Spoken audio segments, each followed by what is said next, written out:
Bien, garotos, yo he pagado 100 pavos y he perdido todas mis luchas en competición. Bueno,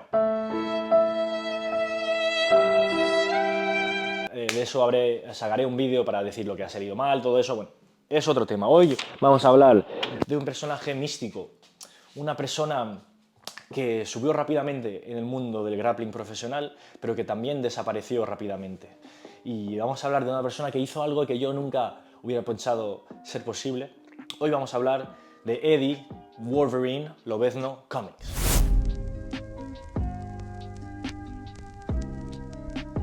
Eddie Cummings nace en 1984 en el estado de Nueva York. Eddie Cummings no es la persona típica buena en deportes. Yo creo que cuando giran los equipos en el fútbol, o en el fútbol americano, en el béisbol, o lo que hagan los americanos cuando son pequeños, de escuelas, todo ese tipo de cosas, no creo que sea la persona que escogieran al principio. Entonces, su inicio en las artes marciales ocurre mucho más tarde en su vida. De hecho, ocurre alrededor de los 28 años, si no me equivoco, cuando está en la universidad estudiando física. Sí, Eddie Cummings es un intelectual y esas características de obsesionarse, de que le gusten los conceptos, de tener curiosidad por las ideas, hizo que pegara muy bien su personalidad con el deporte llamado Jiu-Jitsu. Que hoy en día sabemos que si tienes esas características juntado con los esteroides, eres campeón mundial.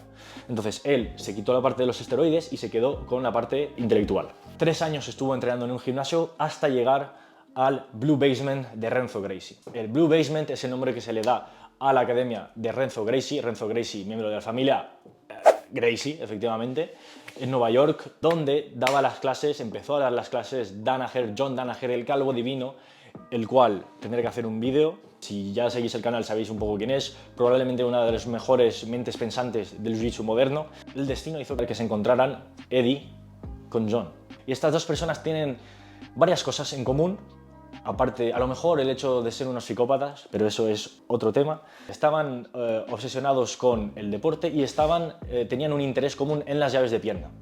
Hay que recordar que en ese momento las llaves de pierna no son tan mainstream como lo son hoy en día, 15 años después de la revolución llaves de pierna iniciada por la DDS Squad, impulsada por una frase de Dean Lister. Bueno, la historia la conocéis y si no la contaré en otro día. Entonces, se conectan estas dos personas, Eddie Cummings, John Danaher, y desarrollan juntos el sistema moderno de leg locks de la Danaher Death Squad, el escuadrón de la muerte de Danaher, que era el nombre dado al equipo de Eddie Cummings, Nicky Ryan, Gordon Ryan y Gary Tonon, ¿vale? Estas 4 personas creo que son las primeras que se consideran de la DDS. Vale, entonces, antes he hablado de Lobezno. ¿Por qué lo llamaban Wolverine? Bueno, pues porque era relativamente pequeño, es decir, me pesaba 65 kilos, 140 libras, era peludo y era malintencionado. Por eso entiendo que creo que se pegaba unas buenas guerras en el gimnasio con otras personas y que más de algún tobillo habrá roto en un entrenamiento. Bueno, la era de la DDS.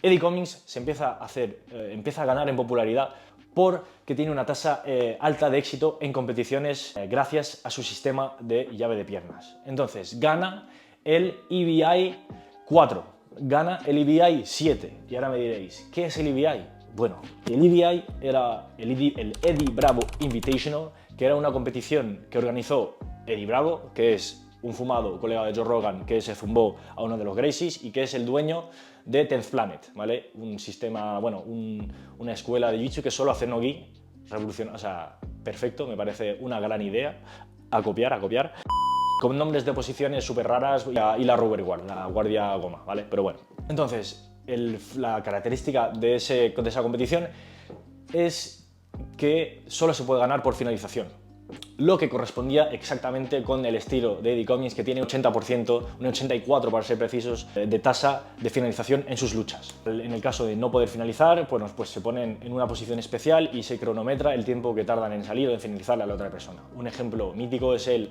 de Gordon Ryan con Craig Jones, donde Craig Jones le mete una llave de brazo a Gordon Ryan y casi le rompe el brazo, al final acaba escapando. Pues eso era el formato EBI y ahí es donde se empezó a popularizar un poquito el grappling profesional porque había dinero en juego y había cámaras, había una producción audiovisual bastante guay. Entonces esa era es importante. Hoy en día ya no creo que haya ABI, creo que el Eddie Bravo lo ha reemplazado por el Combat Jiu-Jitsu, pero bueno, si tenéis que saber que los vídeos de esa época son la mayoría entre Polaris, Metamoris y ABI. Gana esas dos competiciones y gana el ADCC East Coast Trials, que es la cualificación para el ADCC, que es muy jodida, y la gana pues principalmente con llave de piernas, con un 80% de finalización que llega a través de las llaves de piernas. Entonces, vamos a ver un poquito técnicamente cuáles eran las características de su sistema de llave de piernas.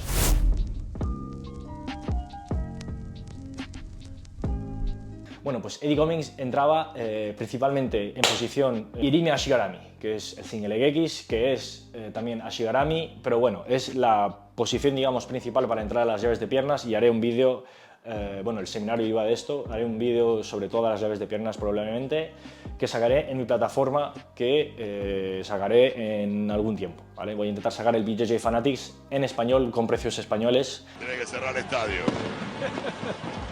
Los genios hacen eso. Y en ese espacio voy a intentar sacar el máximo contenido traducido posible, así que estar atentos. Entonces, entraba directamente al Irimi Ashi y muchas veces finalizaba directamente desde ahí, que eso es algo que me llamó la atención porque hoy en día prácticamente nadie finaliza desde esta posición. La posición del single leg X es una posición de entrada para transicionar o bien al outside Ashi o bien al inside Ashi. Y en este caso, su posición favorita era el outside Ashi. Entonces, si no sabéis qué quiero decir con outside Ashi, inside Ashi, tengo un vídeo al respecto en YouTube. La gente me criticó diciendo que a nadie le interesaba la terminología. Vale, entiendo, pero luego cuando hago referencia a esto en estos vídeos, por lo menos si lo habéis visto sabéis de lo que estoy hablando, ¿vale? Entonces, esa es una de las primeras cosas, que entraba a través de la guardia, principalmente la guardia mariposa, al Irimi Ashi, y si no, tenía otra famosa entrada, que es un Kanibasami desde la guardia que llaman la guardia Wolverine, en referencia a él, que es poner sus pies en cruzado y entrar directamente al cross Ashi, ¿vale? Entonces, esas eran sus dos características a Eddie Cummings. Haré un vídeo más profundo técnicamente seguramente, pero bueno, para que tengáis una pequeña idea. Un poquito de café, sí. Por cierto, si queréis tener flow Danaher con estas rash guards, no estarán siempre al precio que están ahora, porque en algún momento tendré que declarar, si no Hacienda me va a hacer una llave de brazo, ¿vale? Disponibles en el link en la descripción.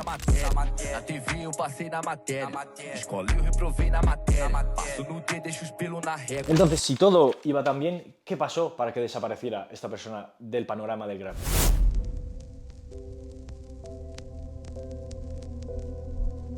Pues Eddie Cummings empezó el grappling, como he dicho, a los 28 años aproximadamente, lo que hace que ya cuando estaba en el circuito grappling profesional tenía una cierta edad y el cuerpo pagó las consecuencias de eso. Se comenta que Eddie Cummings estuvo in and out, entonces entrenando, parando de entrenar, volviendo a entrenar, muchas veces debido a las lesiones que provoca el entrenamiento de grappling a alto nivel. Encima, una de sus entradas famosas que he hablado antes del Kanibasami pone mucho estrés en el ligamento anterior cruzado, y la gente dice que uno de los motivos de que sus lesiones sean tan recurrentes es su entrada favorita al Kanibasami. Entonces, tened cuidado cuando entráis a las llaves de piernas, os podéis hacer daño a los ligamentos cruzados. Pero todo depende de cómo lo hagáis. Vale, pues el segundo motivo es que en Jiu-Jitsu, como todos sabéis, hay mucho ego, las políticas un poco raras y muchos dramas entre escuelas, rivalidades, no puedes ir a entrenar a este sitio, estos son los enemigos, o en el mismo gimnasio tú tienes una rivalidad con otro. Y bueno, entonces creo que Eddie era ya bastante maduro, o por lo menos ya no estaba tan interesado en ese mundillo, y entonces eso le hizo tomar sus distancias con el mundo del Jiu-Jitsu. Y el tercer motivo, que a mí es el que más interesante me parece y el que todo el mundo coincide, es el hecho de que Danaher tomase crédito por todo el sistema de las llaves de piernas, que no mencionara suficiente a Eddie Cummings cuando es un sistema que desarrollaron juntos. Entonces, la opinión de la gente sobre este tema difiere, porque hay gente que dice que Danaher le enseñó todo a las llaves de piernas, y otra gente dice que básicamente Danaher le robó todo a Eddie Cummings. Entonces, juntamos eso al hecho de que creo que el único autorizado para que se gestionaran en la escuela, para que el único que pueda dar técnicas a través de plataformas de pago como BJJ Fanatics, fue Danaher.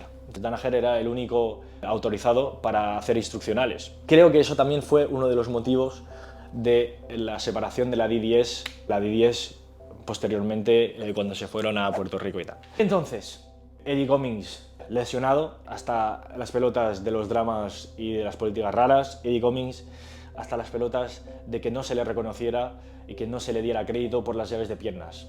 Entonces, todo eso hizo que en 2017, antes de que se separara la D10, él vaya por su culpa. ¿Y por qué os he contado toda esta historia? Porque realmente desde ese día Eddie Cummings ha sido discreto, completamente desvanecido del circuito internacional. No se sabe nada de él, se dice que entrena de vez en cuando en Unity con Murilo Santana, que da algunas clases privadas, pero sobre todo que volvió a la escuela, una cosa que tendríamos que hacer todos, volvió a la escuela para hacer un máster o una tesis o un doctorado en física. Y es algo que tendríamos que hacer todos, y yo, si tuviera que volver a hacerlo, me pondría en una carrera como enfermería, psicología o, bueno, y no es porque haya un 80% de chicas atractivas. No penséis, no vayáis por ahí, por favor. Los genios hacen eso. Eso es una primera cosa que dicen, y otra segunda cosa que dicen es que se metió en el mundo de la finanza y ahora es extremadamente rico debido a que es muy bueno en el sector de la finanza. Entonces, salió del mundo tóxico del jiu-jitsu para entrar en el mundo completamente sano de la finanza. Genial. Al principio os he dicho que ha hecho algo que no pensaba que era posible, y es que se ha ido del mundo del jiu-jitsu, se ha escapado de esta terrible adicción. Y no sé cómo lo ha hecho realmente, es algo que me supera. Y me gustaría poder hablar con él algún día y saber cómo lo ha hecho, porque a mí me ahorraría muchos problemas, sinceramente. Ha sido una figura revolucionaria en el mundo de las llaves de piernas, un personaje un poco misterioso y parte de un equipo que hoy en día es muy famoso, dado que todas las personas de la D10 hoy en día han tenido éxito en las redes sociales, en las competiciones, y todo el mundo, todos los atletas de la D10 son famosos a diferentes niveles. Entonces, ¿qué hubiera sido de esa persona? La gente comenta también que hubiera podido ser una de las personas que podría haber hecho mucho dinero con el jiu-jitsu. Podría haber sido el 1% de las personas que hacen dinero en el jiu-jitsu, porque él tenía conocimientos que la gente no tenía y era muy buen profe.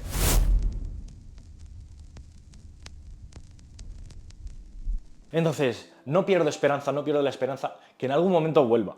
Yo no pierdo la esperanza de que algún momento vuelva para un evento rollo el CJI. Craig Jones hacía chistes sobre eso, dijo, vuelve un personaje misterioso. Si es Wolverine, si es Eddie Cummings, explota el mundo del grappling. Y entonces yo tengo la esperanza, y para que si algún día vuelve, que sea un poquito como la WWE en el Royal Rumble, ¿vale? Que no te lo esperas, llega y lo ves, y por lo menos que sepáis quién es y que conozcáis un poquito más de esta historia, ¿vale?